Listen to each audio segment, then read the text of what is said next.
Hello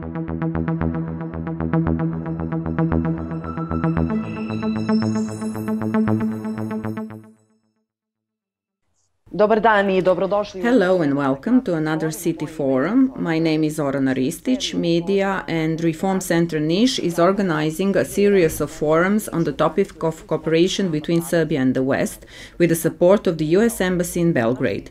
Today's forum will be dedicated to the cooperation between Serbia and NATO. This year will see the 15th anniversary of Serbia's accession to the Partnership for Peace. In which field does Serbia cooperate with the largest military alliance in the world, and what are the most important results of this cooperation? These and other questions will today be answered by the Chief of the NATO Military Liaison Office in Belgrade, Brigadier General Tommaso Vitale. General, thank you for accepting our invitation. Thank you to you for inviting me this morning. Also with us today is the Assistant Minister of Foreign Affairs, Ms. Dijana Ivančić. Ms. Ivančić, thank you for joining us today. Hello and thank you for the invitation. As I said, by the end of this year, we will see the 15th anniversary of Serbia-NATO partnership. How do you assess the cooperation so far? We could first hear from Ms. Ivančić. First of all, I would again like to thank you for inviting me to participate and to highlight the excellent cooperation between the Ministry of Foreign Affairs and the NATO Military Liaison Office in Belgrade, which has been in place for many years. As I assume everyone is aware, Serbia is pursuing a policy of military neutrality, whose essence is that we have no aspirations for membership in NATO or any other military alliance, but we are at the same time building a position of a responsible, reliable and predictable partner of NATO. I want to say that the policy of military neutrality does not mean self-isolation. Rather, it entails our readiness for cooperation and division of responsibilities. Partners from NATO fully understand and respect Serbia's policy of military neutrality. For the past 15 years, since Serbia joined the Partnership for Peace program, opened its mission to NATO in Brussels, and since the start of partnership cooperation with NATO, there have been numerous benefits of this cooperation. I would like to mention just a few. As regards our armed forces, through cooperation with NATO, they are improving their operational and functional capacities and implementing modern military standards, which is particularly important for our participation in EU and UN-led peacekeeping missions and operations. By taking part in activities such as seminars, courses, conferences and exercises, members of the Ministry of Defense and Serbian Armed Forces gain new knowledge and skills and exchange experiences with members of armed forces of NATO members and participants in the Partnership for Peace program. In addition to building military capacities and strengthening so-called interoperability, Serbia participates and cooperates with NATO in areas such as strengthening of gender equality in the defense sector, in the context of the UN Security Council Resolution 1325, Women, Peace and Security. In the framework of cooperation with NATO, Serbia is one of the leaders of the program Building Integrity, dedicated to the strengthening of integrity, transparency, and accountability, and to reducing the risk of corruption in the defense and security sectors. Another important area of cooperation is the implementation of so-called trust funds. There has been a number of these in the past years. I would highlight in particular the very important ongoing multi-year project, Trust Fund Serbia 4, whose value exceeds 5 million euro and whose aim is for NATO to help dismantle and destroy surplus munitions and modernize the capacities of the technical overhaul facility Kragujevac. In recent years, political dialogue and partnership cooperation between Serbia and NATO have unfolded at a very intense pace and at the highest level. In recent years, President Vučić and Secretary General Stoltenberg contributed greatly to developing and improving political dialogue and building mutual trust and understanding. Visits at the high and highest level are regular. We last had the opportunity to welcome Secretary General Stoltenberg in October 2018, when together with President Vučić he opened the Serbia 2018 exercise, the largest ever organized civilian disaster relief exercise, with over 2,000 participants from 40 NATO members and partners. Thank you for this detailed answer. General, what is your view of Serbia-NATO cooperation in the past 15 years? We have heard the Serbian side and what the Ministry of Foreign Affairs sees as some of the most important elements and areas of that cooperation. What is your view? Thank you, Ms. Ristic. First of all, on my side, let's thank media and Reform Center NISH for organizing this event. And I would like also to greet Ambassador Ivancic. For me, it's a real pleasure to have this interview with her this afternoon. Ambassador already underlined extremely well many aspects of our partnership. The partnership, I would like to start with a preliminary consideration. When we talk about partnership, I first think to some about this word that very often we cannot even translate in our language because its meaning is so clear. Actually, this word shows a very positive attitude, something that we can share together, on which we can work together and the staying together in a while. And this partnership between NATO and Serbia, as you know, as already has been mentioned, was born in 2006 when Serbia joined Euro-Atlantic Partnership Council and Partnership for Peace. NATO, in a way, facilitates the Serbian its effort to better address the very complex challenges of today.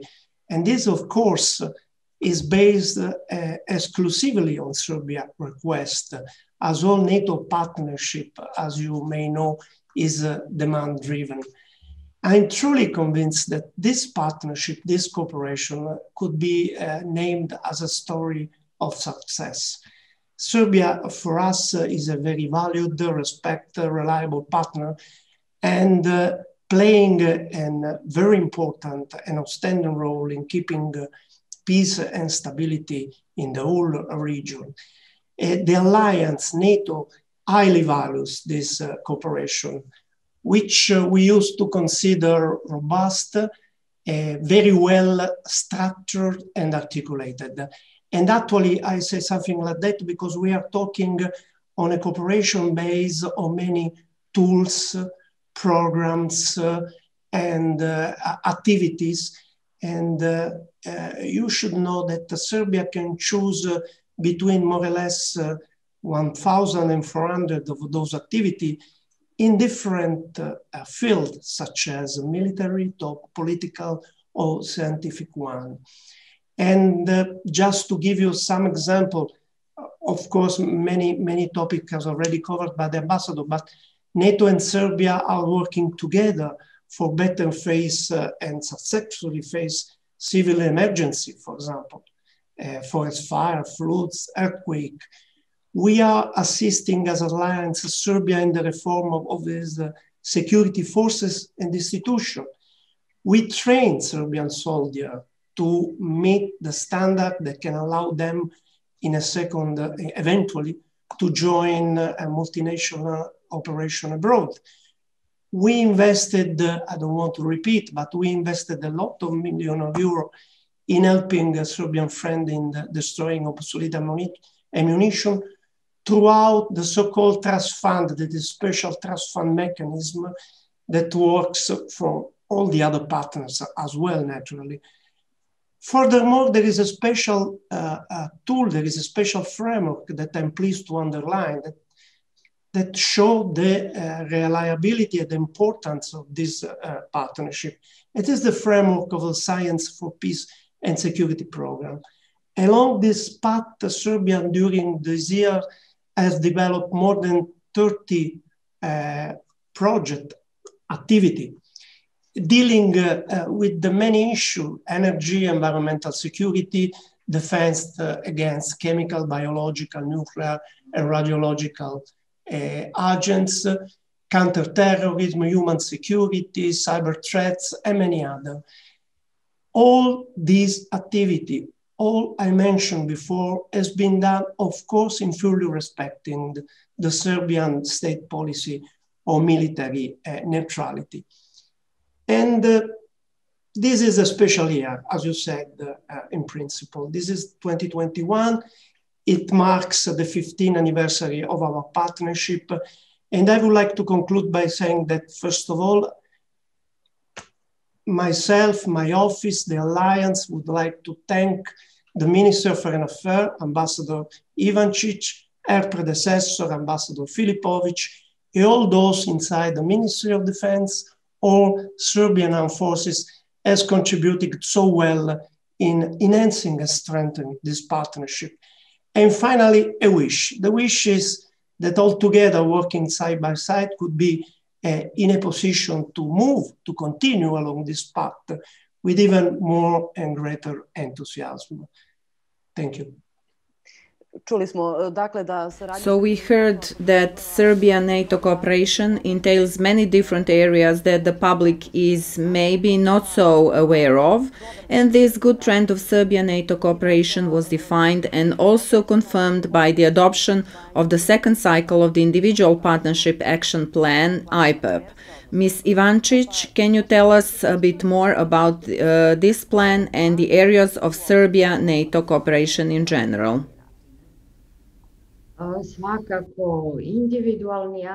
Certainly, the Individual Partnership Action Plan IPAP is a mechanism that represents the highest form of partnership cooperation with NATO that does not imply membership in the alliance.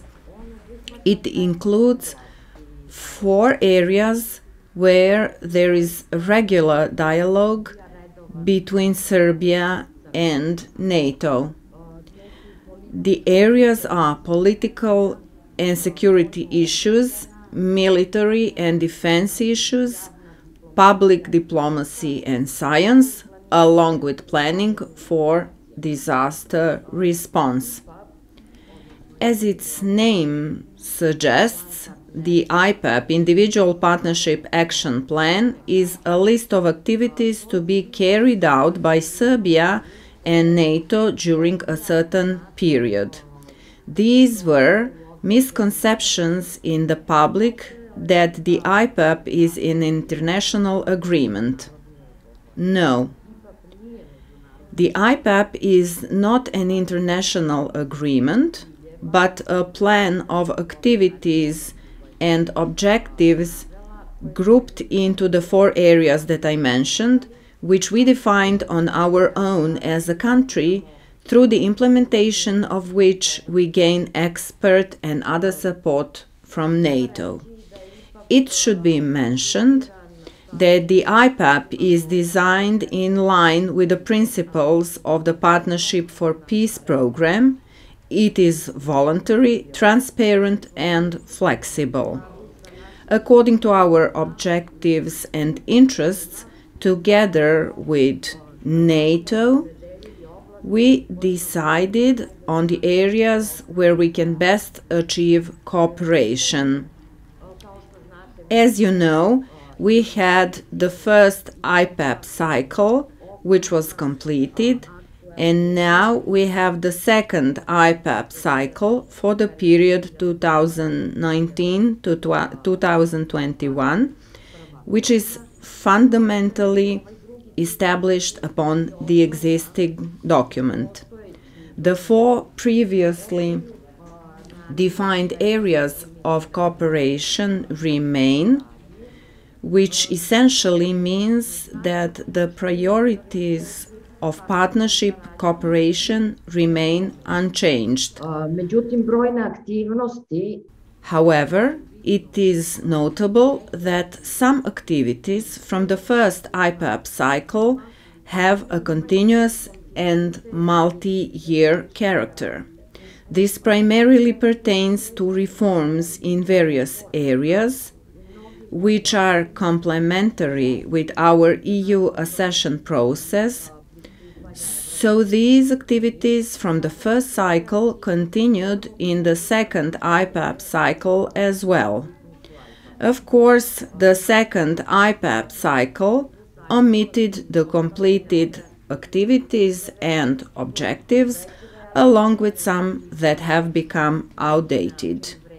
Also, this document is based on the position of Serbia as a country pursuing a policy of military neutrality without aspirations for membership in NATO or another military alliance. Finally, I want to underline that both documents, the first and the second IPAP cycle, are available to the public on the website of the Ministry of Foreign Affairs. Thank you. Hvala vama. General, from your point of view and from the military perspective, what does this partnership cooperation between Serbia and NATO look like in practice? Yes, as I mentioned before, NATO since 2005, together with Serbia, has developed a large number of mechanisms and partnership tools to support this kind of cooperation in many fields, and especially in the military perspective. Many tools are focused on important priorities, such as interoperability, first of all, and I will say something regarding this word a little bit later, and building capabilities, defense and security related reform. I mentioned before that we have more than 1,400 activities, and so Serbia, like any other partner, can determine the pace, the scope, the intensity, and the focus of the activity in which it would like to be involved. This activity might range from, for example, the activity done in order to better face civil emergency, or in the scientific domain, but is trying to stay in the military field inside the capacity building activity, in which NATO provides assistance to Serbia to reform its security forces and institution as well. And to train, because the most important thing is to train the forces, the security forces of all partners that can, in a second phase, who join the operation abroad. And it is a very important aspect that I would like to underline. So the participation of the Serbian Armed Forces officers to the operation is a good example of this, how this cooperation looks like in practice. Serbian officers can travel to NATO countries to attend courses, lecture, or training activity in order to better develop their operational skills. And on the other hand, NATO teams used to travel, use because now with COVID, many things has been unfortunately stopped. But they used to come to Serbia to hold lecture as well, to perform training together and various capacity building activities. All these activities I mentioned before are aimed to provide a level of skill, operational skill, to perform mission under the umbrella of the EU, of the UN, an organization that recognize the NATO standard as best standard to perform this kind of operation. I mentioned earlier interoperability. Being a soldier is a fundamental word for us because we consider interoperability the key of of success of any operation. Why I'm saying that? Because it's important for us, being soldier coming from different countries, to have some common point, the same knowledge of language, the knowledge of common operational procedure. This is a very important, and this is the range in which we develop this kind of skills. Serbian officers actually, as I said before, are the excellent example of how commitment and training have made this country highly respected in the number of countries participating to mission abroad. So I, as an officer, as a NATO soldier, I'm very proud because in such a way, I helped Serbia in developing this capacity. But I mentioned before, and this brings me to the conclusion, that this kind of activity are mutually beneficial. What means in practice? Means that sometimes we deliver skill and professionality to the partner, namely to Serbia. There are some other times when Serbia delivers to us its professionality. And this is the case when Serbia medical military teams help us and Iraqi military teams to reach the good level of knowledge to perform the mission in Iraq. So this is the key word for me, working together in order to be mutually beneficial. Thank you very much. For Serbia, the question of Kosovo is one of the most important security questions. Of course, not just for Serbia, but the entire region as well. The role of KFOR is very important in maintaining peace and stability in Kosovo. Ms. Ivančić, how do you assess that part of cooperation, the cooperation between the Republic of Serbia and KFOR? An especially important segment of Serbia-NATO cooperation and dialogue is the situation in Kosovo and Metohija, which is the greatest political and security challenge of Serbia. Serbia highly values and supports the engagement of KFOR, international security forces in the province, is strict, full and impartial performance of the mandate prescribed and assigned to KFOR by UN Security Council Resolution 1244. In this sense, I would like to emphasize the excellent cooperation between the Serbian armed forces and KFOR in the implementation of the military technical agreement. The current security situation in Kosovo and Metohija requires, if not greater, then at least undiminished presence of KFOR forces. Serbia highly appreciates NATO's decision to determine the level and number of KFOR forces exclusively depending on the security situation on the ground, rather than based on predetermined set deadlines.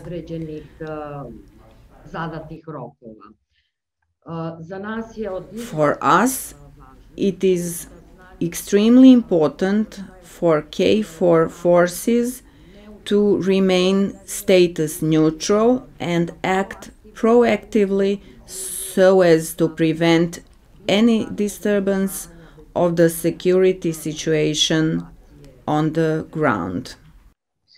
General, I would like to hear your perspective. We heard the answer of the Serbian side. How do you assess Serbia-KFOR cooperation? For NATO KFOR mission, that is NATO mission, is very important. For me, is especially important because it was my first operative mission abroad. And I spent 1 year there. So I feel very close to this kind of operational activity.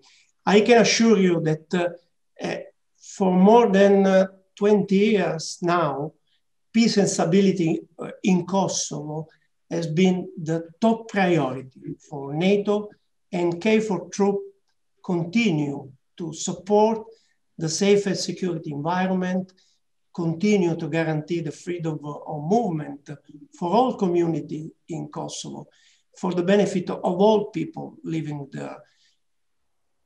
Essentially, because a stable and secure Kosovo is essential for the stability in the region and for the security in the wider sense of the term. Another important aspect is that during this year, KFOR has established a very special and very successful, excellent cooperation with Serbian armed forces. And in particular, the commander of KFOR has direct channels of communication with Serbian Chief of Defense, General Mosilovic. This has been really very valuable and was able and is able to ensure a better mutual understanding. Because, you know, security is a cooperative, a team effort. So we work closely with our security partner. I finished just reassuring all Serbian public that NATO, throughout KFOR mission in Kosovo, remain fully committed and will continue to play its role throughout Kosovo. Hvala vam. Thank you. From everything we have heard so far, we can conclude that Serbia-NATO partnership is stable, robust, and covers many different aspects of cooperation. Ms. Ivancic, how much does the Serbian public understand this? Does the Serbian public understand and know about this partnership enough? Are people aware of it? Do they have enough information?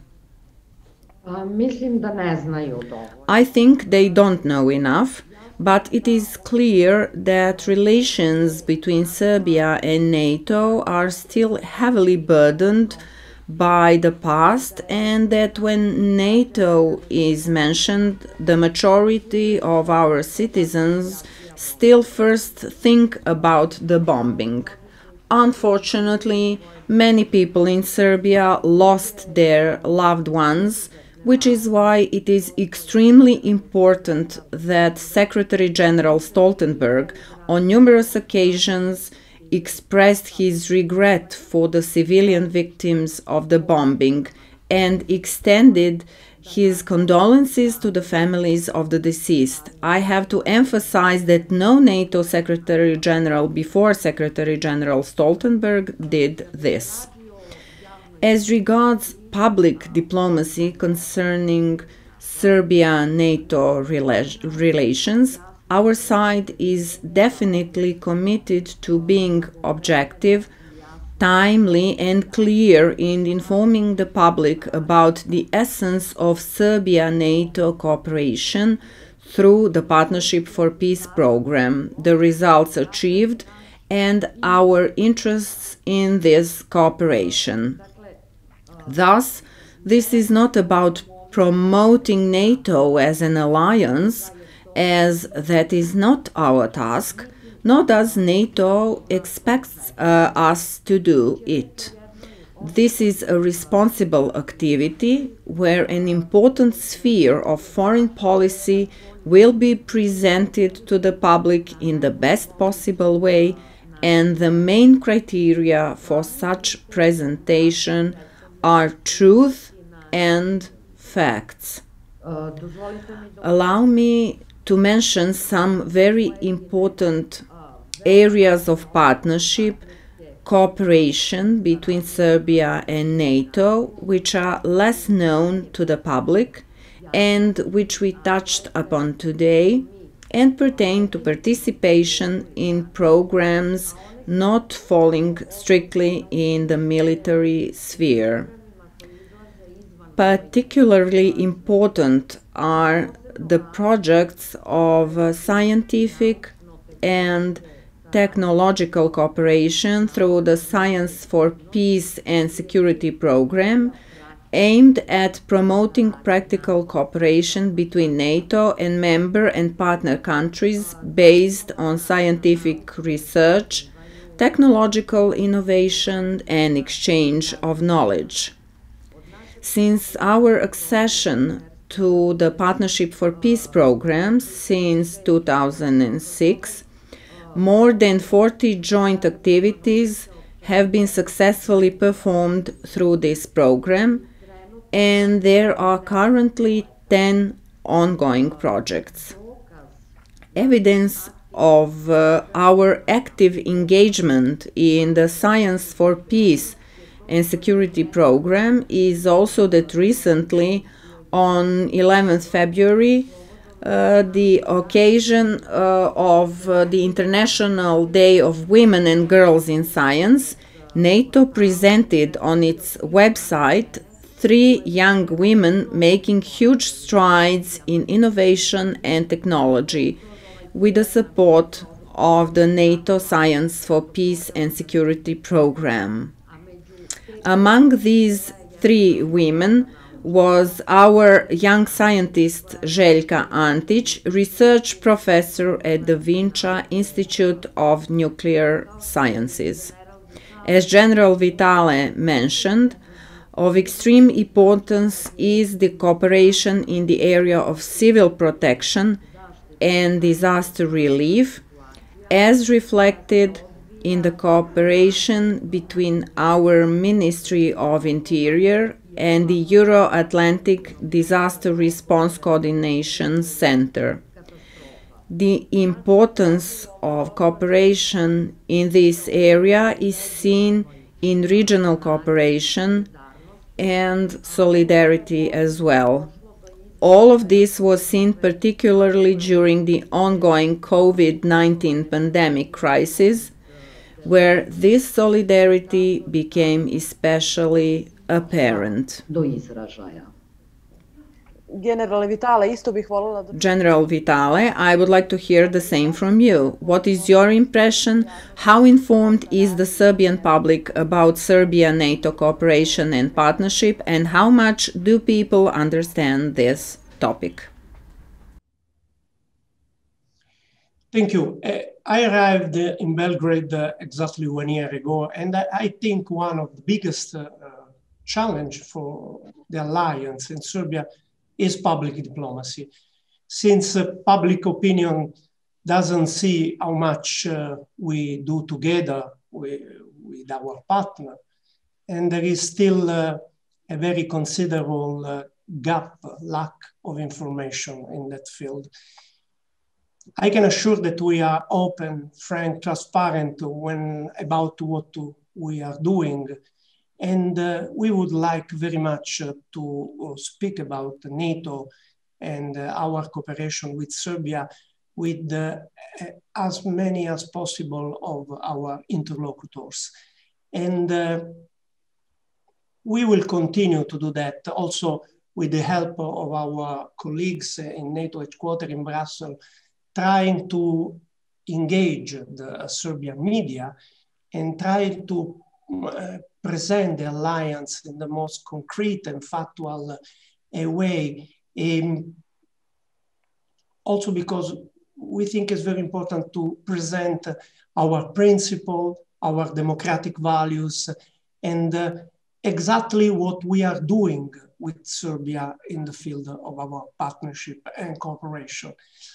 And this is very important, and also is also very important when you see Secretary General Jens Stoltenberg, how much importance is attached to Serbia, especially you can see, you can touch, you can read every time you have the possibility to talk with Serbian media.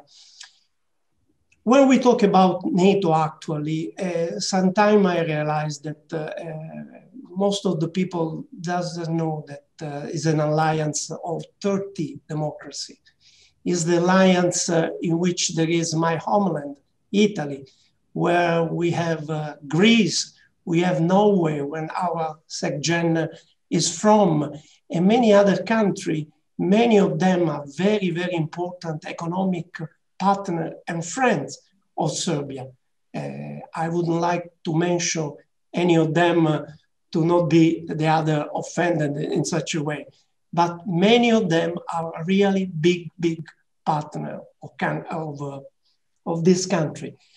We highly respect Serbian public opinion, naturally, and the perception of the public opinion is very important for us. And we are very careful when considering it at any time we are doing something. We are, of course, aware that NATO still remains a controversial issue in this country. But on the other hand, NATO-Serbia partnership is moving in a solid ground, is increasing and enhancing, and there is no reason for avoiding to continue in this path because this is a reliable cooperation. And this is at the very end the message that I would like to leave to the leader, to deliver to the citizens of this country. I believe that a part of the misunderstanding stems from the skepticism that NATO is pressuring Serbia to join the alliance, despite constant rebuttals. General, can you tell us is this true? Is NATO pressuring the Republic of Serbia to become its member? The answer is very easy. No, absolutely not. It's not true. Our message has always been very clear and very consistent. NATO fully respects Serbia and its policy of military neutrality. Serbia is our neighbor. Serbia is an important partner. It showed its reliability during this 15 years of cooperation. And on the other hand, NATO generally respects the rights of every sovereign country to choose to make its own foreign policy, to choose its own security arrangements without any kind of interference. This is a fundamental principle for us, and we were always very consistent on this. And this is the reason why NATO respects the right of Serbia to choose its own path. But there is no contradiction in that. That means that in the meantime, not being a member, but being partner, we can cooperate together, we can work together, we can enhance our friendship and partnership together, exactly in the same way we are doing with other partners. Let me just mention Finland, of Austria, for example.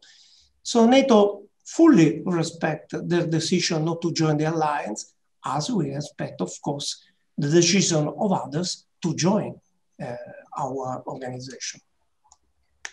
Ms. Ivančić, can you say, as a representative of the Serbian side, were there such pressures? You have many years of experience. Did the North Atlantic Alliance expert pressure on Serbia to formally join, i.e. become a member? I will reiterate the answer of General Vitale. Absolutely not.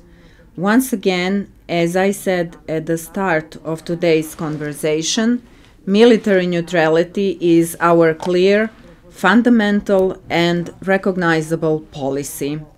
I want to express my satisfaction that our NATO partners understand and respect this position.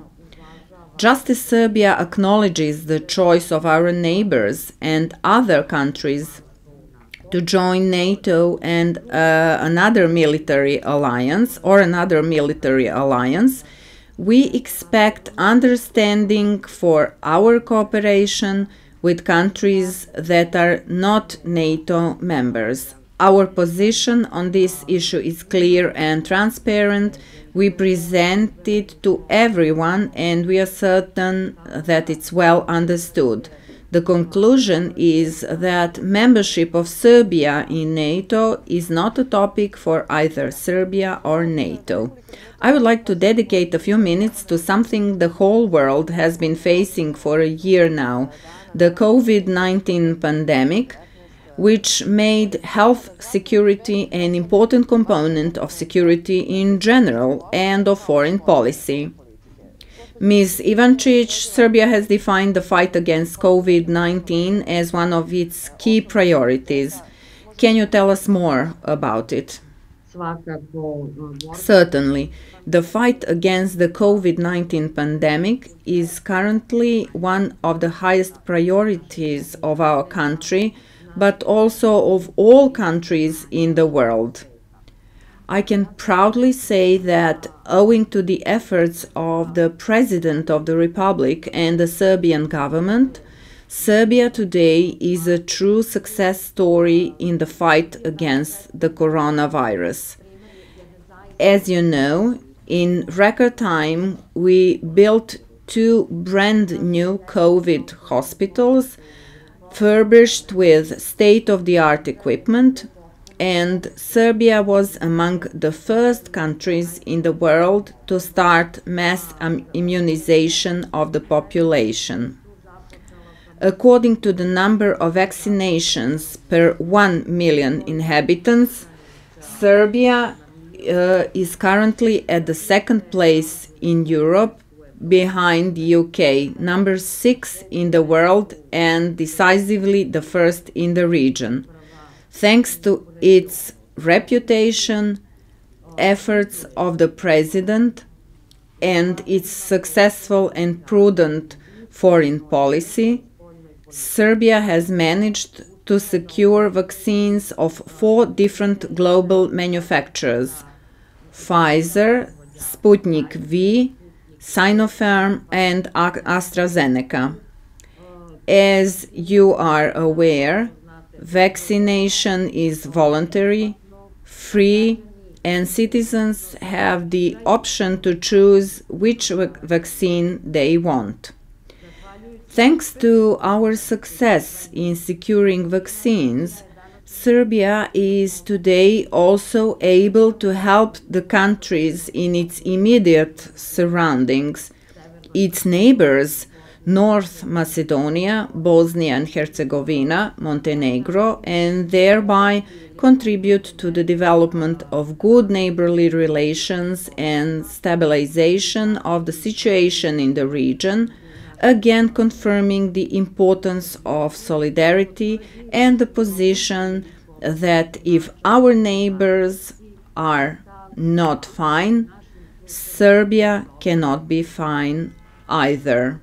General, as regards NATO, last year brought its challenges. NATO played an important role in the fight against the pandemic. How did NATO face COVID-19 and how does it face emergency situations in general? First of all, allow me to say just a couple of things. As Italian, I would say that I and all the Italians will never forget the generosity of Serbia when they deliver in spring, last spring, 1,000 of masks to my people. So thanks, Serbia. Thanks a lot for the generosity. And then let me congratulate to this country for the excellent vaccination campaign that is performing in Serbia. Very, very, very good job. And pandemic. Pandemic is an unpredictable and unexpected challenge for all of us. And it is continuing to be like that, having a profound impact also in our soul, but also in our people, in our economy. NATO, especially the military side of the alliance, stand in solidarity with the pandemic, in response with the pandemic. And essentially, the great job that has been done was in supporting the civilian effort to,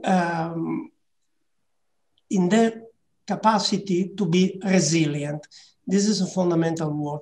So all has been done in the sense to help the resilience of every country. And NATO deliver field hospital, made a strategic airlift, share military medical expertise, creative throughout the Science for Peace and Security program, innovative solution. I would skip the number because the numbers sometimes are important, but I would like to stay strict on the concept of what we did and we are doing.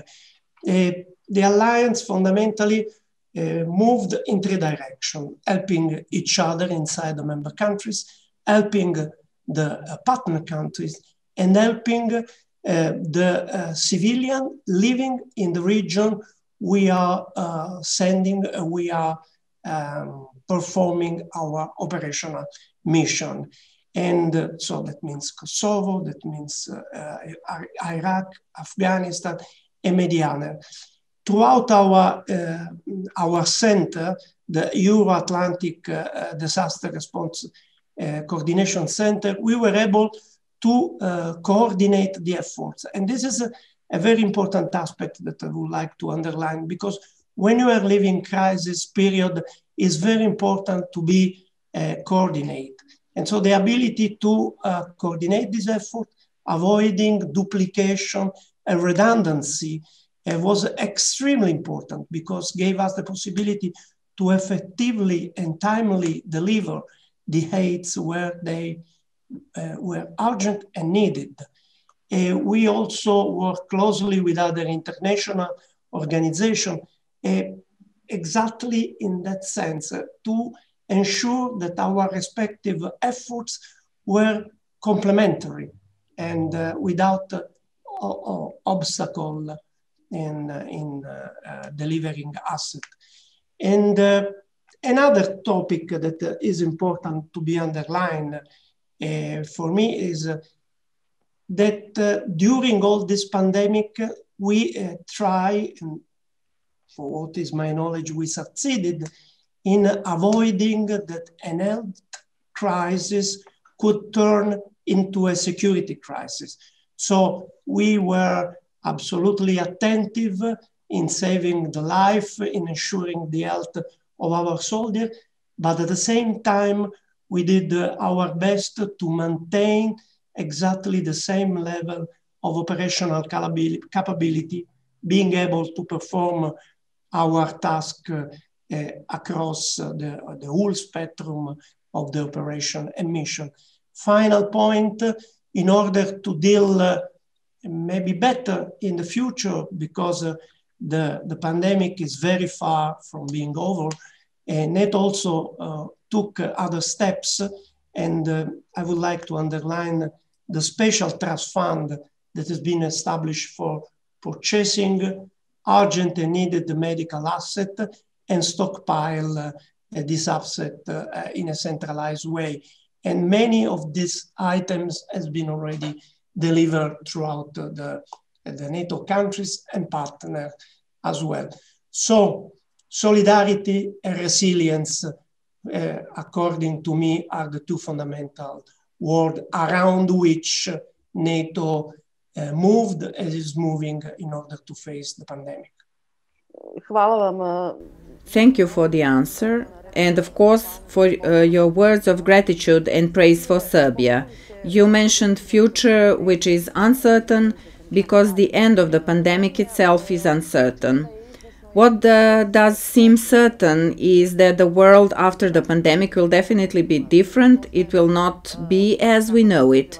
In order to adapt to this unpredictability, the Alliance has already launched the NATO 2030 initiative. This is a very interesting question. Can you tell us something more about the initiative NATO 2030? Yes, I will try.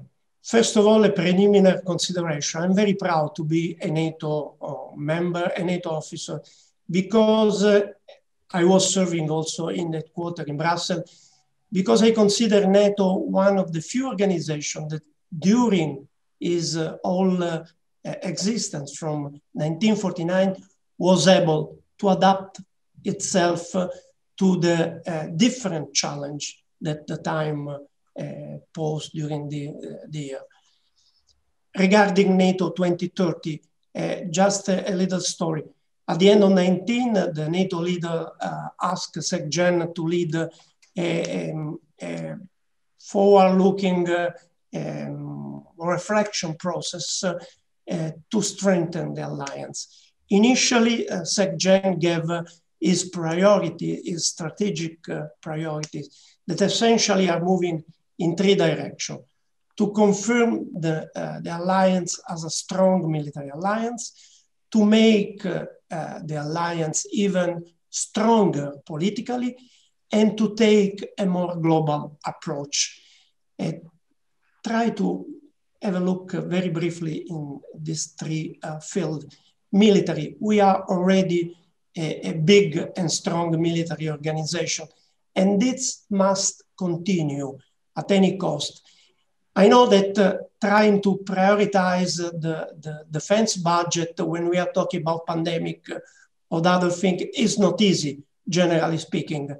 But the challenge that we face in the past are the same. They didn't change. It would be a great strategic mistake to consider that they could be considered or perceived as they were finished.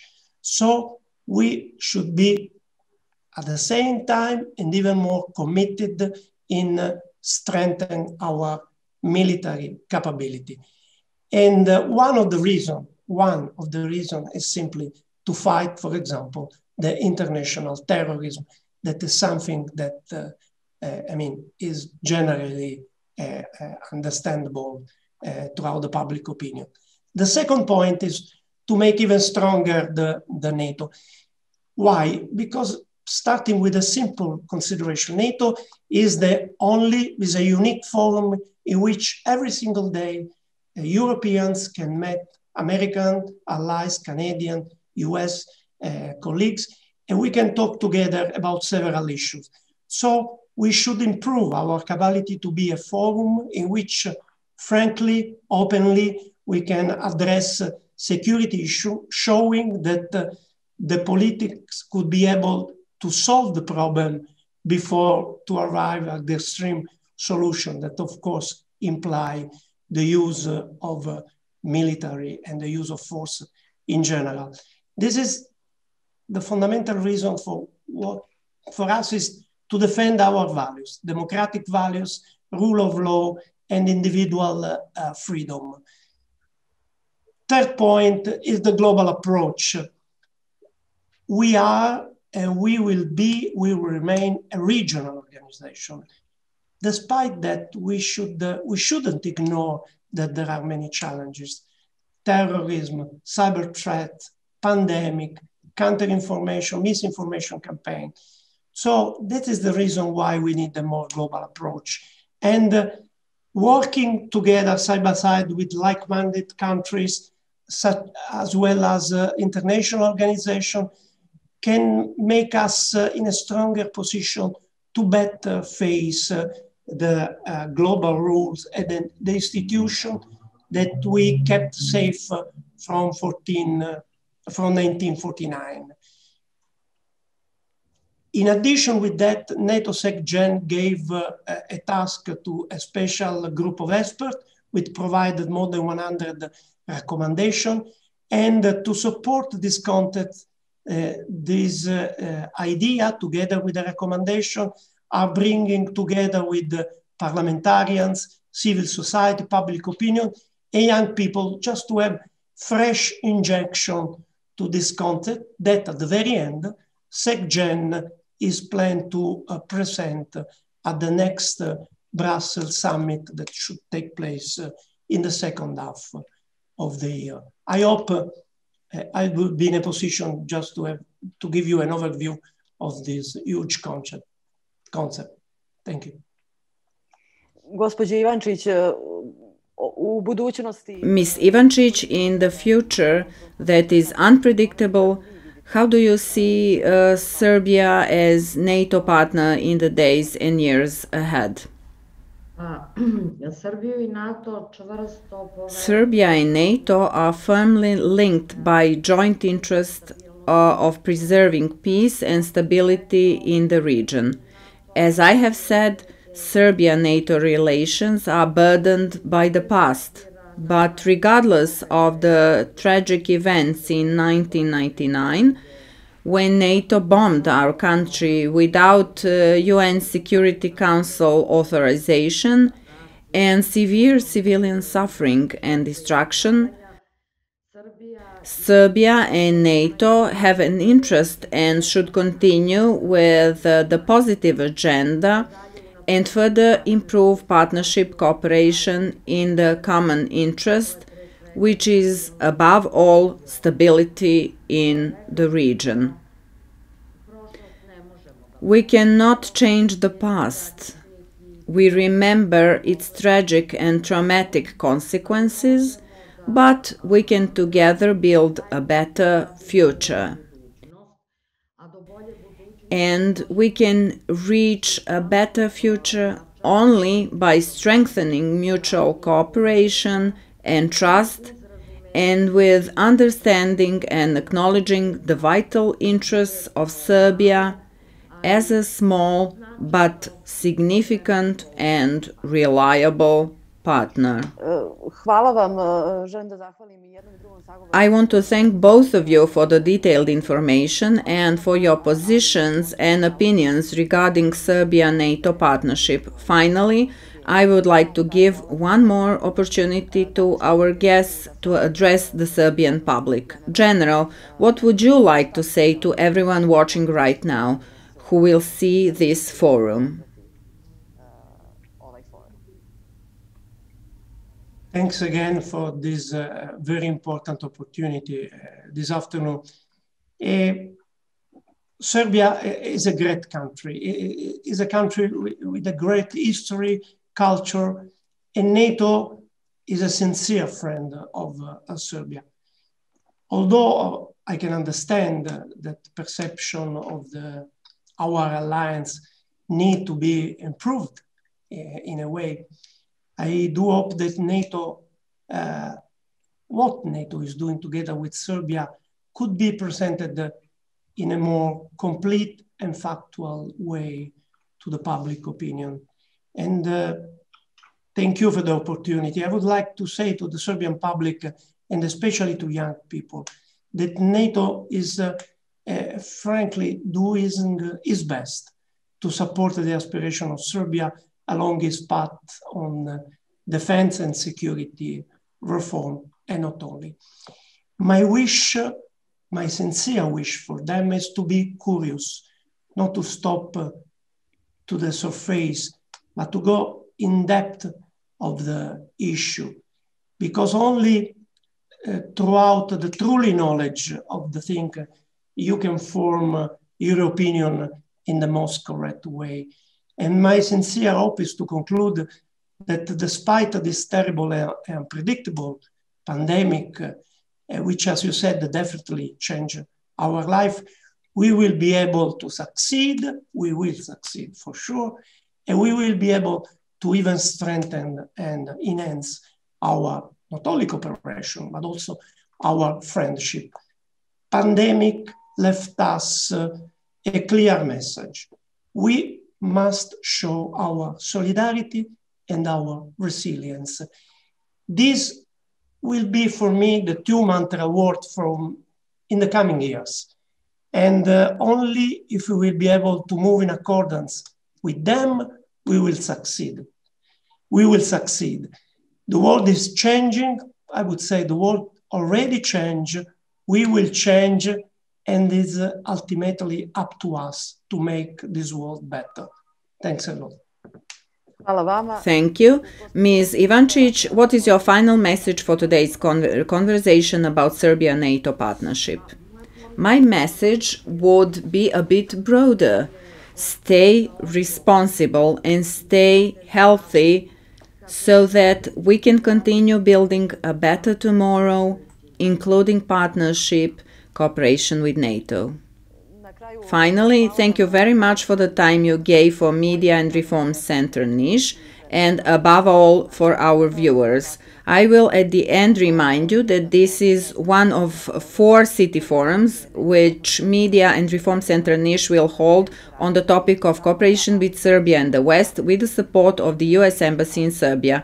My name is Zorana Ristic. Thank you for your attention and see you at the next city forum.